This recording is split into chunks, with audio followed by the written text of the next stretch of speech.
अन्नपूर्णा भांडारेर टाका ना पेये कालना काटुआ एसटीके रोडे पथ अवरोध। अन्नपूर्णा भांडार ना पाওয়া মহিলাদের কালনা 1 নম্বর বিডিও অফিসের সামনে লিচুতলায় পথ অবরোধের জেরে ব্যাপক উত্তেজনা ছড়ায়। মূলত মহিলাদের অবরোধে শামিল হওয়া এক ব্যক্তিকে আটক করে নিয়ে যায় পুলিশ। অবরোধে শামিল হওয়া মহিলাদের অভিযোগ, কেউ 1 মাস টাকা পেয়েছেন, তারপর 2 মাস পাননি, কেউ আবার 3 মাস তো টাকা পাননি, আবার কারো কাগজে অ্যাপ্রুভ লিখে দেওয়ার পরেও তিনি টাকা পাননি। মহিলাদের আরও অভিযোগ, যাদের বড় বাড়ি রয়েছে, যাদের 3টে অধিক ঘর, তারা অন্নপূর্ণা ভান্ডার পাচ্ছেন, কিন্তু যারা মূল পাওয়ার দরকার তারা বঞ্চিত হচ্ছেন।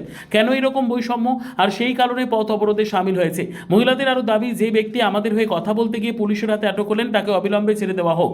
ঘটনায় প্রায় 20 মিনিট কালনা কাটোয়া এসটিকে রোড অবরোধ করে রাখায় ব্যাপক উত্তেজনা ছড়ায়। পরে কালনা থানার পুলিশ এসে পরিস্থিতি সামাল দেয়।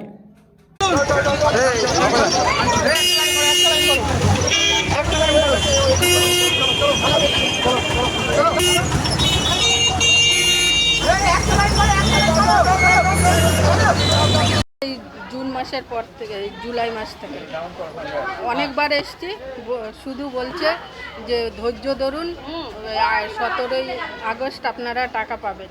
এই 3 দিন দিল, আমরা টাকা পাইনি। যাদের আমাদের পাড়ায় আছে, যাদের ভোট ক্যান্সেল গেছে, আমাদের এখানে জন্মকর্ম, এখানে বিয়ে হয়েছে, আমরা টাকা পাইনি। যারা ভোট কাটা গেছে তারা টাকা পেয়েছে। আচ্ছা, বলছি কি আপনাদের স্ট্যাটাসে কি দেখাচ্ছে? স্ট্যাটাসে কি দেখাচ্ছে? আমাদের এন্ট্রি দেখাচ্ছে, এন্ট্রি দেখার পর বলছে তোমাদের অ্যাপ্রুভ আছে? না না, অ্যাপ্রুভ নেই। কি বলছে এখান থেকে? এখান থেকে বলছে ধৈর্য ধরুন, আপনারা ঠিক টাকা পাবেন। আমি বলেছে যে সমাধান কি আছে। আমাদের দাবি হচ্ছে যে ছেলেটাকে ধরে নিয়ে যাওয়া হয়েছে সেই ছেলেটাকে যেন ছেড়ে দেওয়া হয়, কারণ উনি আমাদের জন্যই তো বলতে গেছিল, উনি তো তার জন্য তো বলতে যায়নি, উনি আমাদের জন্য বলতে গিয়ে উনাকে একাই ধরে নিয়ে যাওয়া হয়েছে। কেন এটা কেন হবে? আমরা চাইছি উনাকে যেন ছেড়ে দেওয়া হয়। দিয়ে পরের মাসে টাকা ঢোকেনি বলে আমি 2 তারিখে, জুলাই মাসে 2 তারিখে অনলাইন করেছি। যখন আমি 7 তারিখে এসেছি, বলছি 2 তারিখে করেছেন তো আপনাদের একটু দেরি হবে। দিয়ে আমি আবার 17 তারিখে এসেছি। 17 তারিখে এসেছি পর আমাকে লিখে দিল অ্যাপ্রুভ হয়ে গেছে। ঠিক আছে, এই দেখুন তার প্রমাণও রয়েছে, অ্যাপ্রুভ লিখে দিয়েছে। দিয়ে আমরা সব খুশিতে বাড়ি চলে গেছি, আমাদের পরের মাসে টাকা ঢুকবে এও বলে দিয়েছে আমাদের। বলছে আপনারা কোথাও চেকিং টেকিং কিচ্ছু করবেন না, আপনারা নিঃসন্দেহে থাকুন, আপনাদের টাকা ঢুকে যাবে, আপনাদের অ্যাপ্রুভ হয়ে গেছে।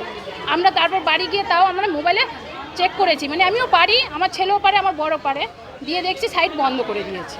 আবার আমি 10-12 জনকে জিজ্ঞেস করেছি যে এটা অ্যাপ্রুভ হয়ে গেছে, এর জন্য কি কিছু করতে লাগবে? বলছে যে না, অ্যাপ্রুভ হয়ে গেছে, আর কিচ্ছু করতে লাগবে না। দিয়ে আমাদের এই তালবানাতে ক্যাম্প বসেছিল, আমি তখনও জিজ্ঞেস করেছি যে আমি কি তালবানায় জমা দেবো? বলছে অ্যাপ্রুভ হয়ে গেলে আর কিচ্ছু করতে হবে না। আমি করিনি। দিয়ে আমাদের যখন এই 17 তারিখ থেকে 20 তারিখে টাকা দিচ্ছে, তখন দেখছি আমাদের টাকা ঢুকছে না। এবার আমরা 3 দিন অপেক্ষা করেছি, করার পর কালকে যখন 1টার দিকে আমি চেক করলাম, তখন দেখছি ভেরিফিকেশন রয়েছে, অ্যাপ্রুভ হয়নি। এই বিডিও অফিস থেকে বলেছে, এই দেখেন প্রমাণও রয়েছে, আমাকে লিখেও দিয়েছে। আচ্ছা, তাহলে এখন আপনারা কি চাইছেন? আমি চাইছি যে আমার কত ফল্ট যদি থাকে কোনো কারণে, আধার কার্ডে হোক, নামে হোক, ব্যাংক হোক, ওটা আমাদের জানাক, আমরা সেটা সংশোধন করব। যদি আমাদের ভুল থাকে আমরা মেনে নেব, কিন্তু আমাদের এই জিনিসটা কেন করলো যে অ্যাপ্রুভ হয়ে গেছে? তখন লিখে দিতে পারতো যে আমি এখনো ভেরিফিকেশন করিনি, আপনারা এটা ভুল আছে। আমরা আজকে পথ অবরোধ করেছিল সবাই মিলে। কি নাম আপনার? আমার নাম শম্পা মণ্ডল, আমার স্বামীর নাম শেখ রতনের রিপোর্ট, পিবি নিউজ।